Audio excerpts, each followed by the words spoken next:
Not many people understand the secrets concealed behind a child's eyes. No one knows their story, what they're going through, or how they feel. Deep down, there may be a reason as to why a child is aggressive, anxious, nervous, or afraid. Just by looking at a child, can you tell whether or not something's wrong? Probably not. The exposure of physical abuse witnessed and experienced by 3 to 4 million adolescents in their own households strongly affect who they will become as time progresses. One can identify that their perspectives of the world changes as their innocence diminishes, their childhood is lost, and their thoughts and actions are corrupted.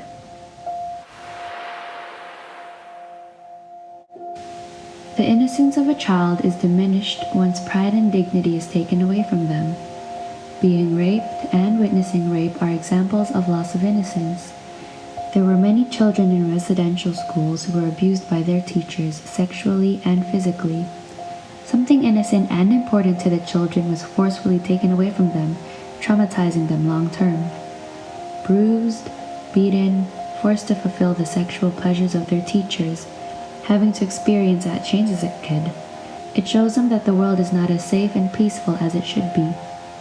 Back home, children are abused by their parents, relatives, adults in their lives behind the very walls of their homes.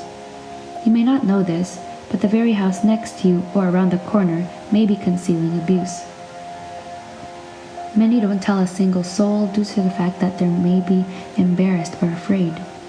Some may believe that it doesn't matter, that it's not so bad. 1 in 14 children have been physically abused.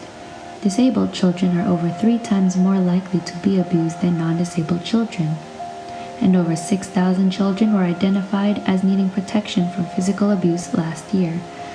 Children shouldn't be fearful of the world around them. Their innocence should remain for as long as it can while they still have the chance.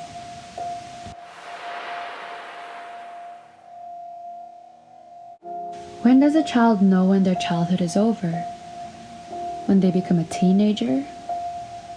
When they stop wanting to play with toys? But there is also the issue where childhood is ruined when they can't grow up to be who they are. When they are afraid to go out and play at the park with friends, which is a very big part of a growing child's childhood. Children who have witnessed a family member or friend be abused physically and sexually will become aware of their surroundings, constantly making sure that they are safe wherever they are.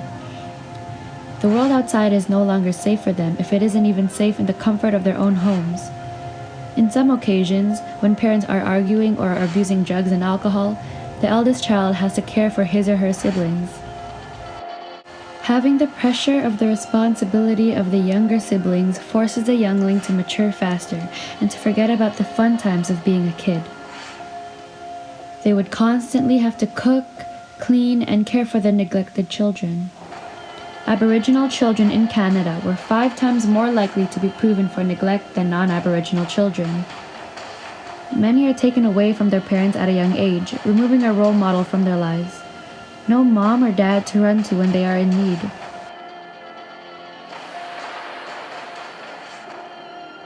When kids are introduced into the world, they're innocent, did nothing wrong, clueless to the max.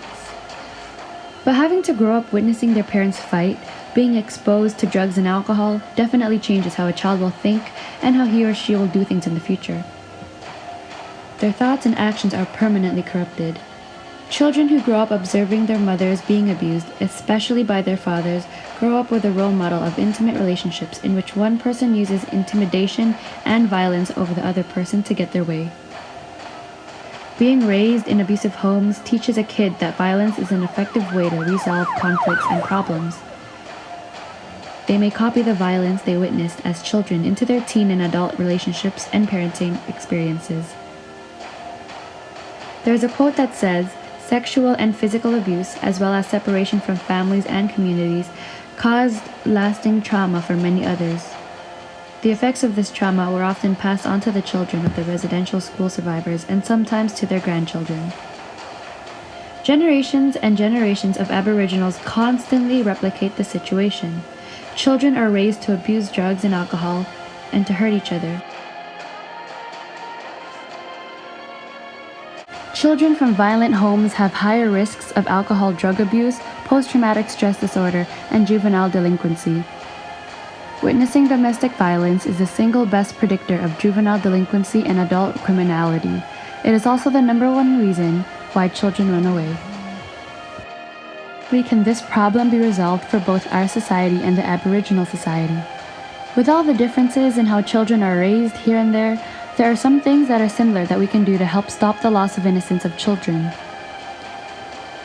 We can make sure whether or not a family is suitable to care for a baby before the baby is mobile so that it doesn't affect him or her. We can educate the children in good schools on how to respect one another, themselves, how to show manners. As for the abuse, children should be in a safer environment.